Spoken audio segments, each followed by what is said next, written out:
My name is Lyra Thorne, and I'm 24 years old now. For most of my life my father, General Alastair Thorne, saw my poetry as nothing more than a child's dark and silly daydreams.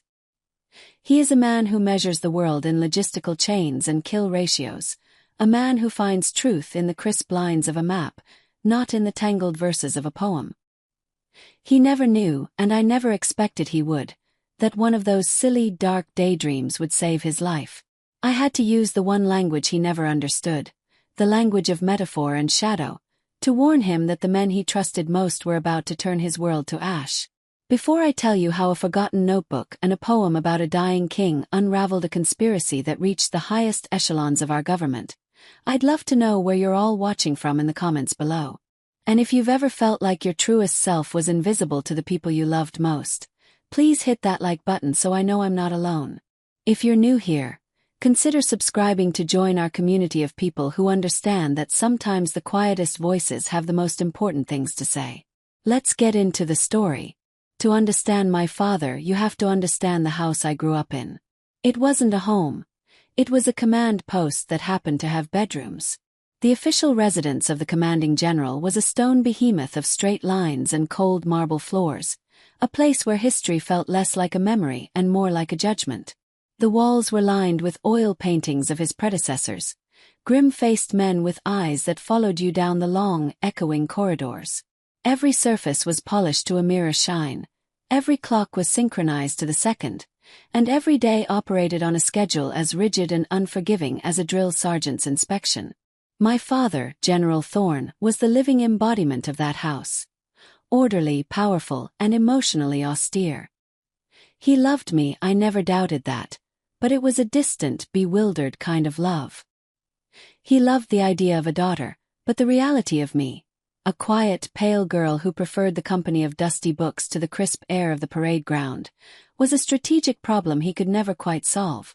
Our relationship was a series of quiet, painful miscommunications, a long history of him trying to fit my round-peg soul into the square holes of his world. I remember being 7 years old, so proud of a drawing I had made. While other children drew houses with smiling suns, I had drawn a tall, lonely tower with a single weeping eye at its peak, surrounded by skeletal trees under a bruised purple sky. I thought it was beautiful. I ran to his study, my drawing clutched in my hand, and found him poring over tactical maps. He looked at my creation, and his brow furrowed in a way I would come to know intimately. It was a look of profound confusion mixed with a dash of clinical concern. "Lyra," he said, his voice gentle but firm, "why is the tower crying? Towers are made of stone. They don't have feelings." He then took out a fresh sheet of paper and a ruler. "Look, a proper tower has crenellations for defense, a strong foundation. It should inspire strength, not this." He slid his perfect technical drawing of a fortress across the desk. I just stared at it, my heart shrinking in my chest. He hadn't seen my drawing. He'd seen a structural deficiency. That pattern repeated itself through the years. When I was 16, I entered a regional poetry competition. I spent weeks crafting a piece I called The Clockwork King, about a monarch made of gears and springs who ruled a kingdom of perfect, soulless automatons until he heard a bird sing a real song and rusted himself to pieces with his own tears. It was a cry against the suffocating order of my life, a plea to be seen as something more than another well-oiled cog in his machine. I won second place. My English teacher, Mr. Caldwell, was ecstatic. He said I had a rare gift for emotional truth. I showed the certificate and the poem to my father that night at our silent dinner table. He read the poem, his lips a thin, straight line. He placed it down next to his plate. "Second place is commendable, Lyra. A good effort," he began, and my hopes foolishly fluttered. "But the subject matter is morbid. A clockwork king. Rusting from tears. It's unhealthy. The world needs leaders who are strong, resilient. Not ones who fall apart at the sound of a bird. You have a fine mind. You could apply it to history, political science. Something with substance." He wasn't being cruel. In his mind, he was offering sound, practical advice. He was trying to course-correct a daughter who seemed determined to navigate life without a compass. To him, my inner world was a treacherous, fog-bound swamp, and he was trying to lead me back to the solid paved road of logic and reason. My mother might have understood. I have only fleeting, sun-drenched memories of her. She was the one who filled the stone house with flowers, the one who read me fairy tales about cunning princesses and enchanted forests. She understood the language of dreams. But she had been taken by a sudden illness when I was 5, and with her went all the warmth and color in the house, leaving only the general and his monochromatic world of duty and discipline. Her absence was a chasm between us, a silence that he filled with strategy and I filled with words. My only sanctuary was the conservatory. It was a vast glass-domed room at the far end of the west wing, long fallen into disuse. My father saw it as a pointless relic of a more decadent era, but for me, it was a world away from the rigid geometry of the main house. Inside, nature had staged a quiet rebellion.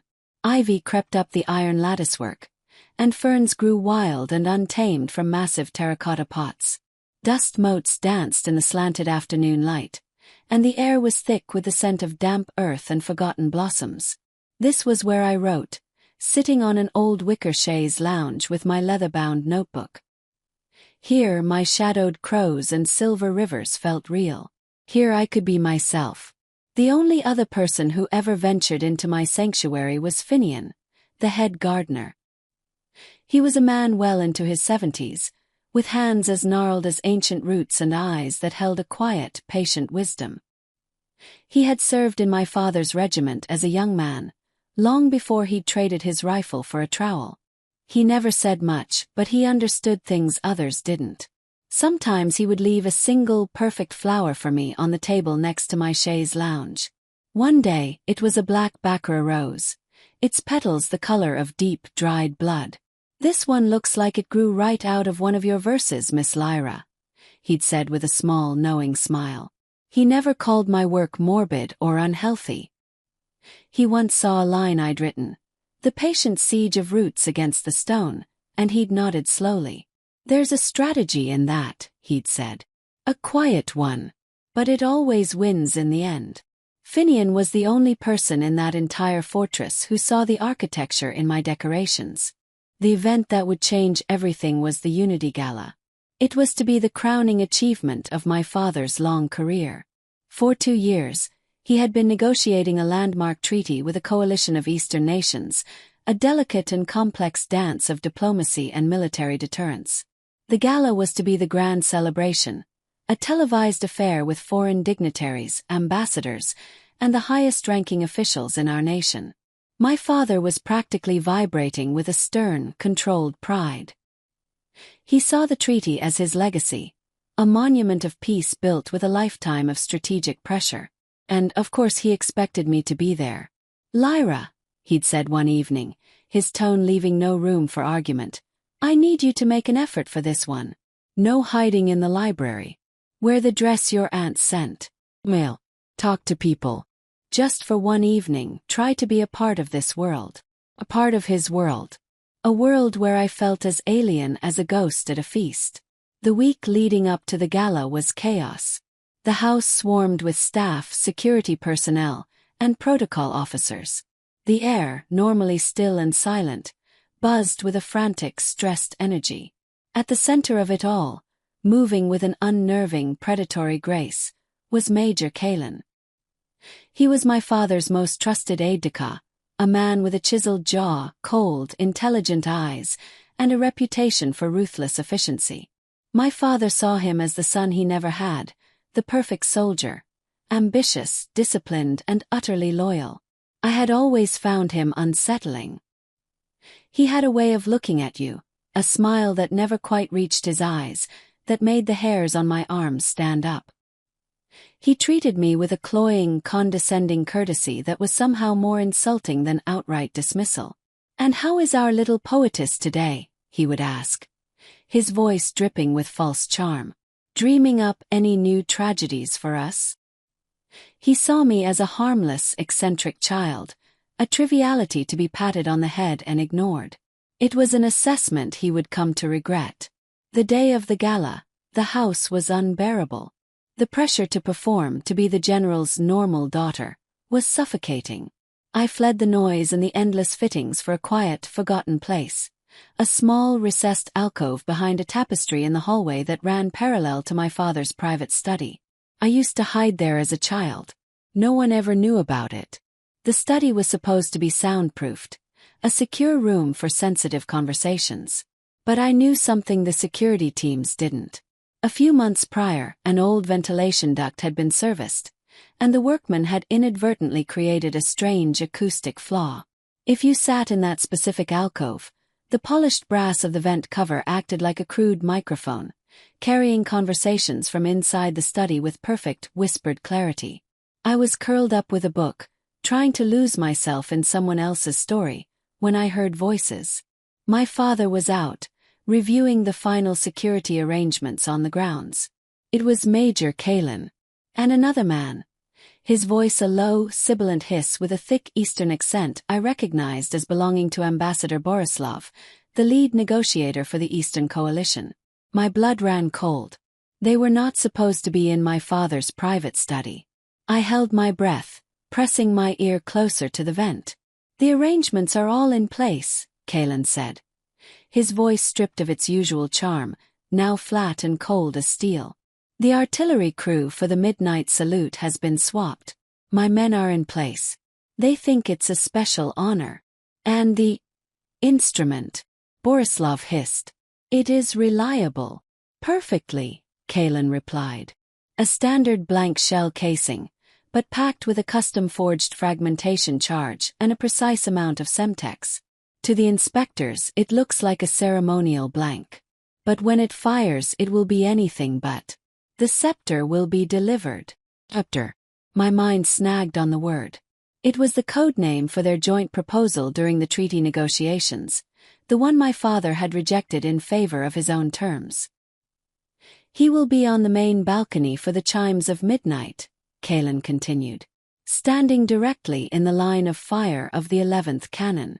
My men have triple-checked the trajectory. At that range it will be instantaneous. The king will be dead before the 12th chime. A tragic accident during the celebration.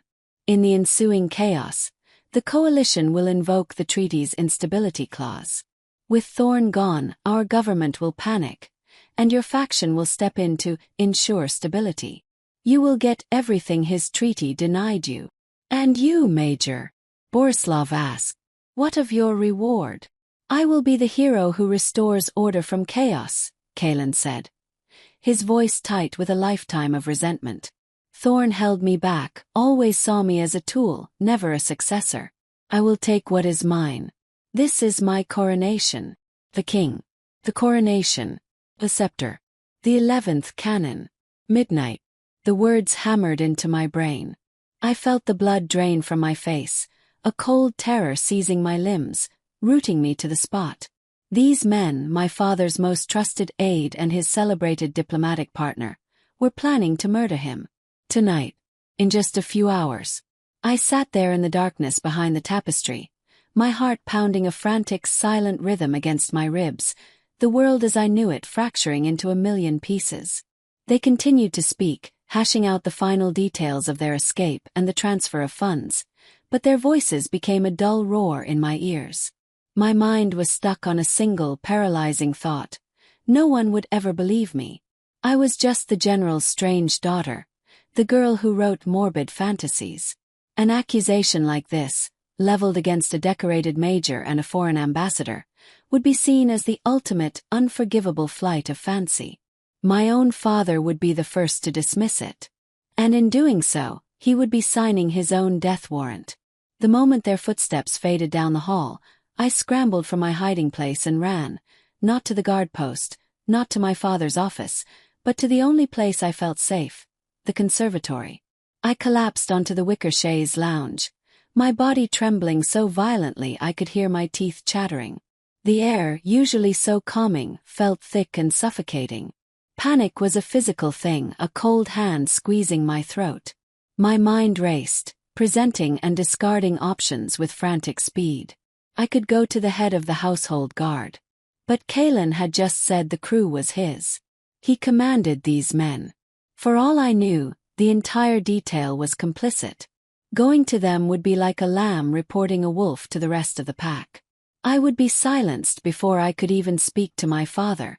I could try to tell my father directly.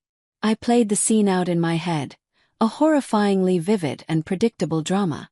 I would burst into his pre-gala briefing, breathless and terrified. "Father, Major Kalen is going to kill you. He and Ambassador Borislav have a plan." His face would harden, not with fear for his life, but with that familiar weary disappointment in me. "Lyra, for heaven's sake, not now. We are in the middle of a critical security briefing. What is this nonsense?" I would insist, my voice rising with hysteria. "It's true. I heard them. In the study. They're going to use the cannons." He would turn to Kalen, who would be standing right beside him. His expression a perfect mask of concerned confusion. "Sir, perhaps your daughter is feeling the pressure of the event. She has a very vivid imagination, as you know." And my father would nod, agreeing. He would have me escorted to my room, told to lie down to calm myself. My warning would be dismissed as a psychological episode, a cry for attention on his most important day. And in dismissing me, he would have alerted the conspirators. They would know they'd been overheard. My life then wouldn't be worth the ink in my pen. I was trapped. My reputation, so carefully constructed by my father and reinforced by my own withdrawn nature, had become the bars of my own cage. My greatest weakness was that no one took my words seriously. A desperate, wild idea began to form in the chaos of my thoughts. What if my greatest weakness could be my only weapon? I looked down at my notebook, its pages filled with the very morbid fantasies my father so disdained. He didn't speak my language. He didn't understand metaphor or allegory, but he was a man of logic, a man of codes. He had spent his life in military intelligence, breaking ciphers, looking for hidden meanings and patterns where others saw only noise. As a child, he hadn't taught me to play dolls. He'd taught me to play chess. "Never look at the pieces, Lyra," he used to say, his finger tapping the board. "Look at the patterns. See the lines of attack they don't want you to see. The whole game is a conversation, and most of it is lies. You have to find the one truth." I snatched up my pen, my hand shaking so much I could barely hold it. Conversation. A lie to tell a truth. I would write him a poem. I would build a warning inside an allegory, a cipher hidden within a morbid fantasy. I would use the language he despised to communicate in a way only a cryptographer could understand. I began to write, the words pouring out of me, fueled by terror and adrenaline. I had to be precise. It couldn't just be evocative. It had to be a schematic. I titled it, The Iron King's Coronation. Iron King, that was what his detractors called him, a name he secretly wore with pride. It would get his attention. The Iron King on his gilded stage awaits the hollow praise. I began, setting the scene on the balcony. 12 sons of thunder forged in state to mark the turning of his days. The 12 cannons of the ceremonial salute. Simple enough. Then the conspirators. The crow with polished claws and smiling beak whispers counsel in his ear. Major Kalen. His operational call sign years ago, in the Serration campaign, had been Corvus. Crow. Only my father and a handful of senior officers would know that. It was a detail Kalen himself had probably forgotten he'd ever mentioned. Beside him coiled the serpent from the east, whose gilded scales conceal a venomous sneer. Ambassador Borislav. His nation's official crest was a two-headed serpent, a fact known to any student of geopolitics. Now the plot itself. They speak of fealty, of a scepter bright, to unify the fractured lands. Codename. The direct reference to their failed proposal. This would trigger his strategic memory. But in the dark, they plot with midnight's sleight, a crown bestowed by treacherous hands. And finally, the critical, actionable intelligence. The one detail that could not be mistaken for poetic license. The midnight chime, a signal for the rite, the grand and final coronation. The time of the assassination. And then the key. The linchpin. But watch the 11th son who shuns the light. His fiery breath, an abomination. The 11th canon. Not the 7th, not the 3rd. A specific, odd, undeniable number. It was the detail that transformed the poem from a moody piece of verse into an intelligence document. I finished with a final, desperate plea, disguised as metaphor. The king must see the pattern in the art, the treason written in the rhyme, or watch his iron kingdom fall apart, a casualty of borrowed time. I read it over, my heart pounding. It was all there. The who, the what, the where, the when, the how. It was a perfect intelligence brief. Gift-wrapped in the one package my father was guaranteed to underestimate. But how to deliver it? Kalen would be shadowing him all evening. I couldn't get close without raising suspicion. I thought of my father's ritual. Before any major event, he sequestered himself in his study for exactly 10 minutes. He would pour a single glass of scotch, stand before the fireplace, and review his speech one last time.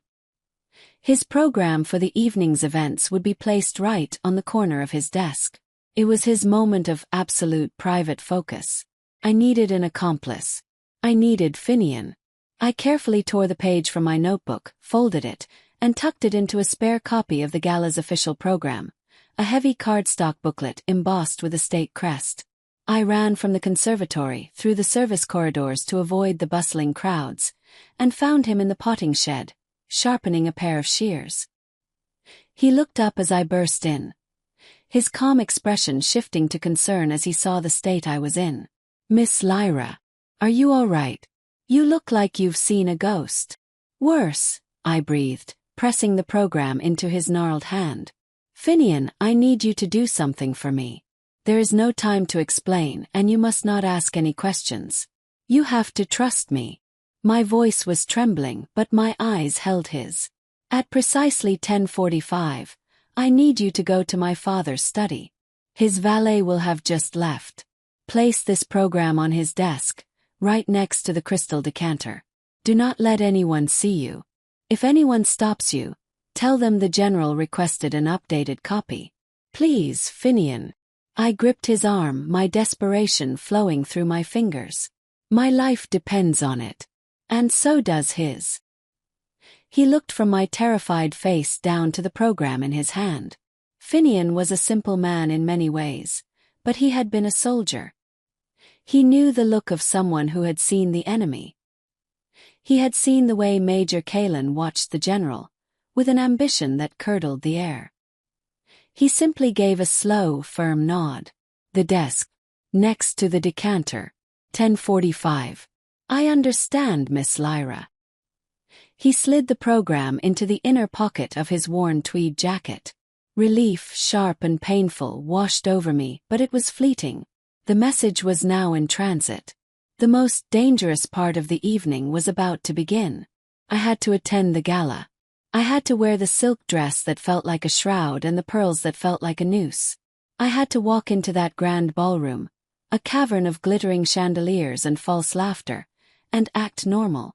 Every minute was a new form of torture. The orchestra played, but all I could hear was the frantic ticking of the clock in my own head.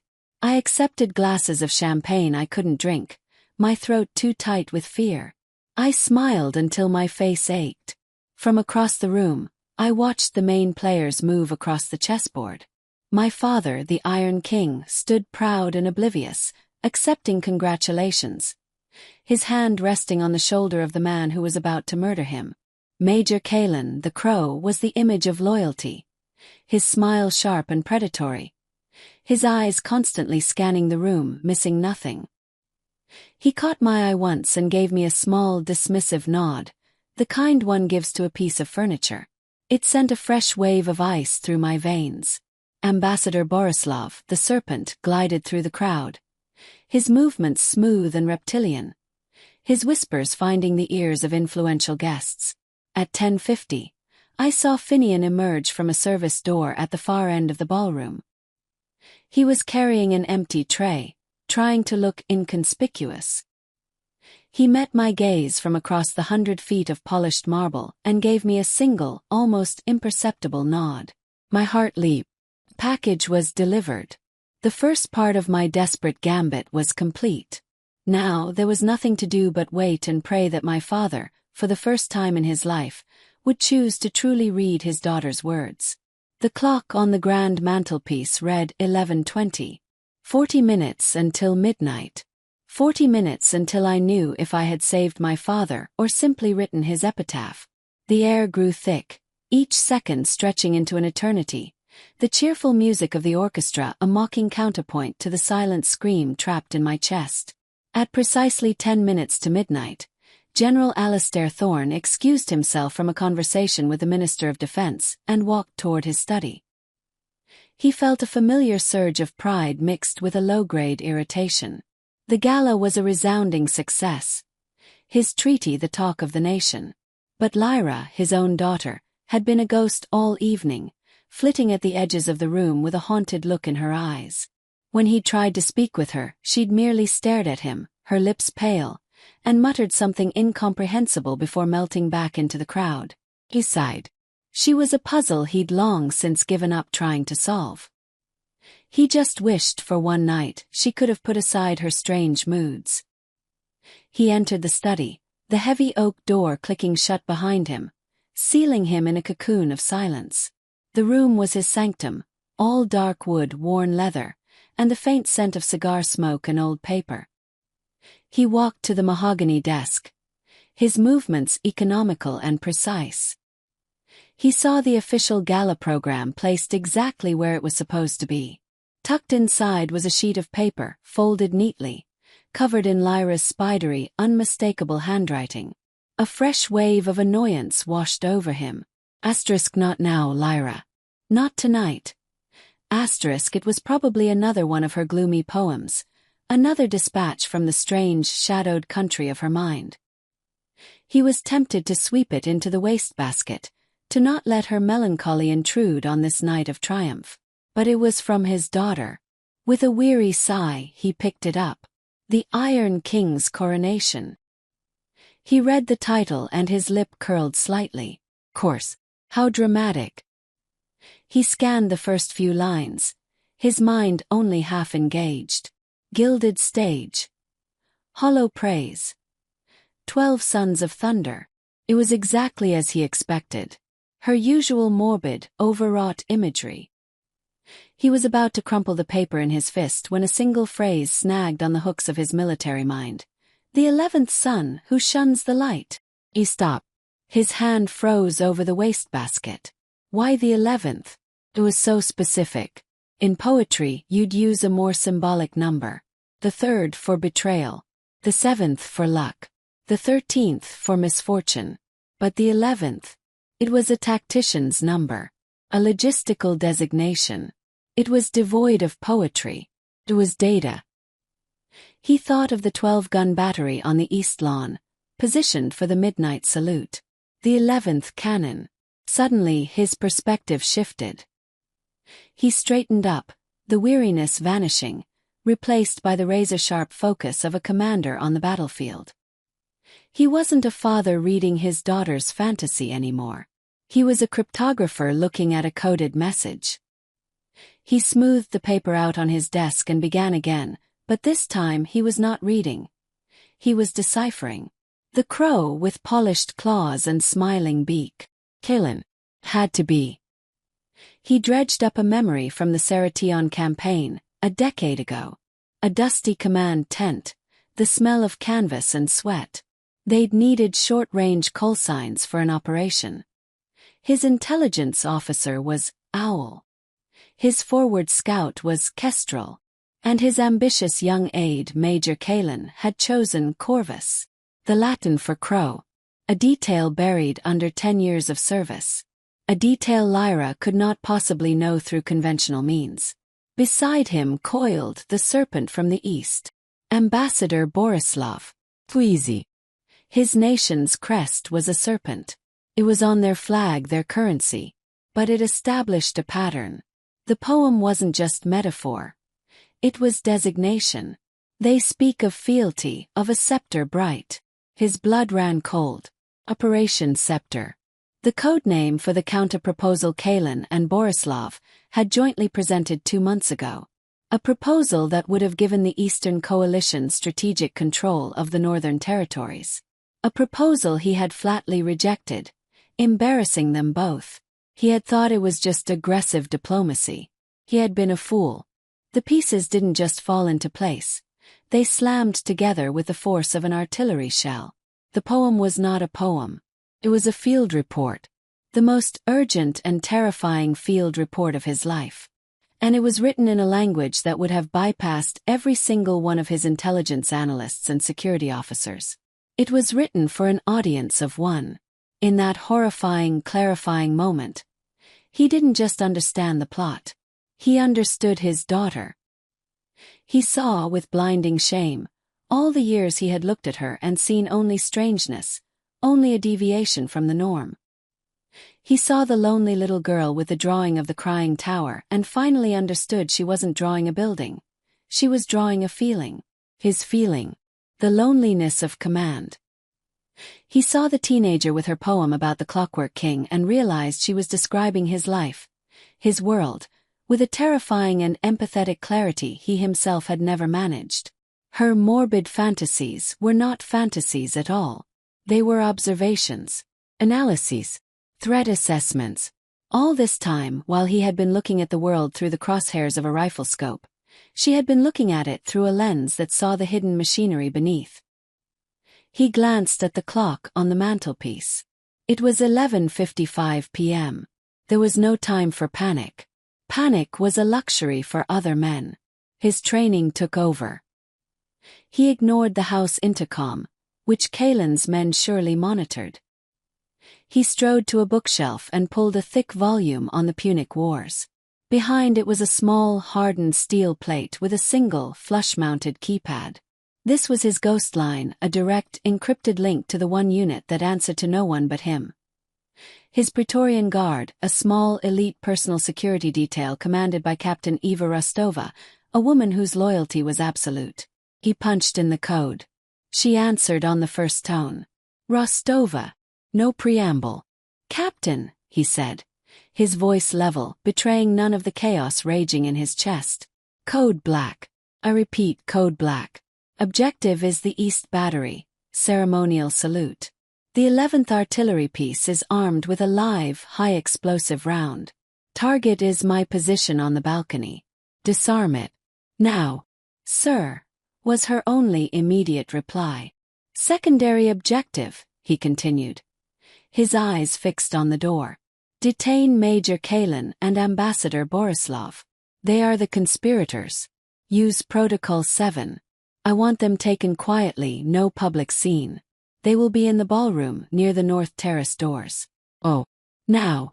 He ended the transmission and placed the book back on the shelf. Then he straightened his uniform jacket, picked up his glass of scotch, and walked out of the study. He had to get to the balcony. He had to stand on the X. He had to play his part to the end, to ensure Kalin and Borislav didn't realize the trap had been sprung. He emerged into the ballroom just as the grand clock began to chime for midnight. He smiled, nodded to the applauding guests, and walked out onto the cold stone of the balcony, into the crosshairs of his own murder.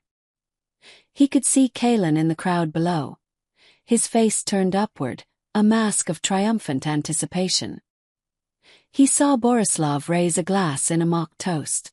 The first cannon boomed, a deep, hollow concussion that vibrated through the stone under his feet. The crowd cheered. The second followed. And the third. He held his breath, keeping a placid, regal smile plastered on his face. He was counting. 7. 8. He saw Rostova's black-clad team members moving like shadows through the edges of the crowd, converging on their targets. He braced himself, a lifetime of combat instinct screaming at him to dive for cover. Then came the 11th shot. It was not a boom.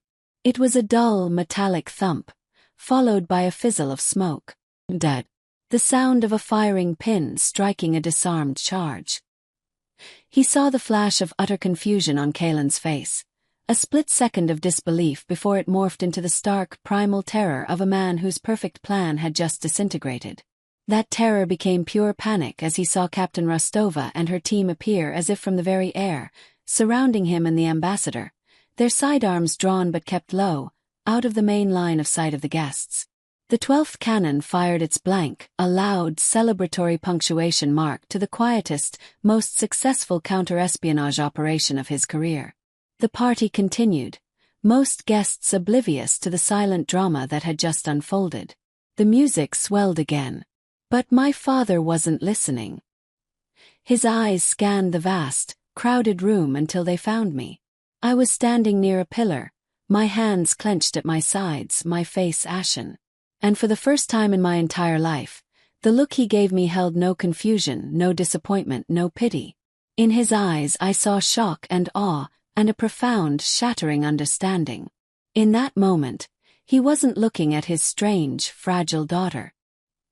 He was looking at the soldier who had just saved his life. The gala was quietly and efficiently shut down. The official story, disseminated with practiced ease, was a minor security concern, a dignitary taken ill. Within the hour, the grand ballroom was empty, the silence broken only by the quiet footsteps of the staff clearing away the remnants of a party that had nearly become a massacre. Major Kalen, stripped of his rank and dignity, had confessed everything in a cold, sterile interrogation room deep in the residence's secure wing. Faced with the disarmed, custom-made shell, the scepter forged in fire, his composure had shattered. It was a simple, sordid tale of ambition curdled into treason, funded by a foreign power's gold. My father oversaw the initial proceedings with a chilling, detached calm. He was the general again, processing the betrayal, securing the state, managing the fallout. But once Kalen was handed over to the military police and Ambassador Borislav was being held for the diplomats to sort out, the mask of command began to crack. He dismissed Captain Rostova and the rest of his staff. His orders curt and final. "Leave me." He walked alone through the silent, cavernous ballroom, his footsteps echoing on the marble floor. The glittering chandeliers cast long, dancing shadows, making the room feel like a grand, opulent tomb. But he didn't go back to his study, his fortress of logic and order. He walked down the long West Wing corridor, past the portraits of stern, dead generals, and pushed open the door to a place he hadn't willingly entered in almost 2 decades. He walked into my world. The conservatory was dark, lit only by a silver wash of moonlight filtering through the high, glass-paned dome. The air was cool and damp, thick with the smell of earth and night-blooming jasmine. He found me there, on the old wicker chaise lounge, just as he must have known he would. My notebook was open on my lap, but my pen was still. I was just sitting there, wrapped in a shawl, watching the moon. I looked up as he entered, and for a long moment, we just stared at each other across the gulf of years and misunderstanding. He looked older than I had ever seen him, the lines on his face carved deeper by the night's events. He looked lost. He walked slowly toward me, his polished boots unsteady on the flagstone floor. He stopped a few feet away, seemingly unable to bridge the final distance. The great General Thorne, a man who could command armies and bend nations to his will, looked utterly bereft of words. "How?" was all he finally managed to ask, his voice a raw, broken whisper. It was not a question about the logistics of the plot. It was a question about me. How are you this person? And how did I never see it? I didn't recount the story with any drama or embellishment. I told him simply, my voice low and steady in the quiet room.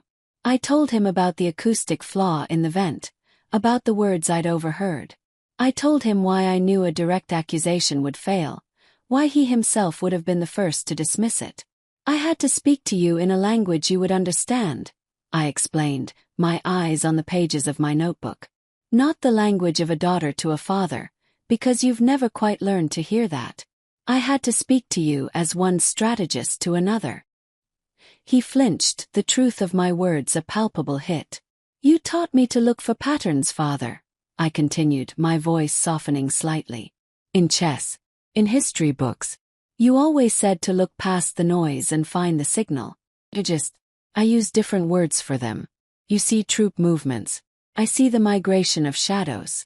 You analyze supply lines. I analyze the flow of a river to the sea. But we are both looking for the same thing. The underlying truth. He finally moved, sinking down onto an old dusty gardening stool opposite me. The powerful ramrod-straight posture of the general was gone, replaced by the weary slump of a man who had been defeated, not by his enemies, but by his own blindness. He buried his face in his hands, and his shoulders shook with a single silent sob. All these years, he murmured into his palms, his voice thick with a grief that had nothing to do with Kaelin's betrayal. All these years I looked at your words and I saw decorations, wallpaper. I never once thought to look at the architecture beneath. He looked up at me, his eyes shining with unshed tears in the moonlight. Your mother, she would have seen it. She always saw it. She used to tell me, Alistair, you must learn to listen to the music, not just count the notes. I never understood what she meant. Until tonight. He reached out a trembling hand and gestured toward my notebook. That poem you wrote last year, the one I called Unhealthy, about the porcelain doll in the iron fortress. Was that? It was about me, I whispered. It was about this house. He nodded slowly, a wave of terrible, dawning comprehension washing over him. He had been living with the most astute intelligence analyst he had ever known, and he had been treating her like a child with a coloring book. Please, he said, his voice pleading. Will you read some of it to me? Not the poem from tonight. Something else. I need to learn how to listen. And so I did. In the quiet, moonlit conservatory, surrounded by the wild, untamed life he had always ignored, I read my poetry aloud to my father for the first time. I read about clockwork kings and weeping towers, about shadowed crows and patient roots. And for the first time he didn't just hear the words. He heard the music. He heard the truth. And he listened. The weeks that followed the Unity Gala were quiet and strange. The official investigation was a whirlwind of sealed documents and discreet military tribunals. Major Kaelin was sentenced to life in a military prison, and Ambassador Borislav was quietly expelled in a diplomatic arrangement that amounted to a national shaming. On the surface, life in the general's residence returned to its orderly rhythm, but underneath, everything had changed. The tectonic plates of our relationship had shifted, creating a new and unfamiliar landscape. Our silent, formal dinners were a thing of the past. Now, my father insisted we spend an hour every evening in the conservatory. He would sit on that same dusty gardening stool, a cup of tea in his hand, and he would listen. I would read from my old notebooks, and he would ask questions. First, they were tactical. When you write of a fractured kingdom, are you referring to the instability in the southern provinces? Later they became more personal, more insightful. This line here. The silence of a portrait's gaze. You were writing about my grandfathers, weren't you? About the pressure of their legacy. He was learning my language, studying its nuances with the same intensity he had once applied to battlefield maps. He didn't always understand the imagery, but he never again dismissed it. He was finally seeing the architecture. One evening, about a month after the assassination attempt, he came to the conservatory not with a cup of tea, but with a thin red file stamped with the highest level of classification. He sat down and pushed it across the small table toward me. I looked at him, confused. It's the situation in the Valerius Republic, he said, his voice low and serious. The government is a hornet's nest of competing factions, secret alliances, and blood feuds that go back centuries. My intelligence staff has given me 1,000 pages of data, economic reports, intercepted communications, psychological profiles. Have all the facts, but I can't make sense of the motivations. I don't understand the why. It's a mess of pride and fear, and old hatreds that logic can't penetrate. He tapped the cover of the file. "Read this. Take your time. Absorb the details, the names, the history. Then." He looked me straight in the eye, his expression one of complete, earnest gravity. "Then write me a poem about it." I stared at him, my heart stopping for a beat. He wasn't just indulging his daughter's hobby anymore. He was giving me an assignment. He was formally requesting my unique brand of intelligence analysis. The dark, allegorical verses that everyone had dismissed as morbid fantasy were now being treated as a vital state asset. I opened the file. Inside were satellite photos, transcripts, and biographies of men with hard eyes and cruel mouths. It was the anatomy of a nation on the brink of civil war. I spent 3 days with that file, immersing myself in the bitter, complex world it described. I didn't write a report. I didn't create a chart. I did what I had always done. I wrote a poem. It was short, only 3 stanzas, titled The House of Whispering Knives. It wasn't about the Valerius Republic by name. It was about an old family living in a decaying manor, where the sons honored their fathers by sharpening the same blades that had killed their grandfathers, all while arguing over who would inherit the debt. I gave the single sheet of paper to my father during our evening meeting. He read it once, then twice. A slow nod of understanding rippled across his features. He stood up and walked to the secure phone in the corner of the conservatory, the one he'd had installed last week. I heard him speaking in low, clipped tones. "Scrap Operation Keystone. It's too aggressive. It plays into their narrative of honor. We're pivoting to a containment strategy. I want you to focus on the youngest son of the matriarch. He's the only one in the house not holding a knife. He's holding a key. We're going to back him." His senior staff must have been baffled by the sudden, radical shift in strategy. But my father didn't explain. He simply saw the truth in the metaphor. My hobby, my sanctuary, my secret language had become my purpose. I was no longer a ghost in my father's house. I had found my voice, and more miraculously, he had finally, truly learned how to hear it. My father spent his life learning the languages of war, of diplomacy, of power. But the most important message he ever received, the one that saved his life and redefined his world, was written in the one language he had always dismissed as worthless. It taught us both that strength isn't always loud, that it doesn't always come in the form of steel and strategy. Sometimes, the greatest strength is written quietly, in the shadows of a metaphor, just waiting for someone to learn how to read it. My father and I are still learning to speak this new language together, but for the first time, we are not just a general and his daughter. We are allies. Have you ever had a skill or a passion that someone close to you just didn't understand, only for it to become incredibly important later on? I would be so honored if you would share your story in the comments below. I read every single one. Thank you so much for listening to my story today. If it resonated with you, please give this video a like. And if you haven't already, please subscribe for more stories about finding your voice in a world that doesn't always want to listen. Remember that your unique way of seeing the world is never a weakness. It might just be your greatest strength. Thank you for being here with me.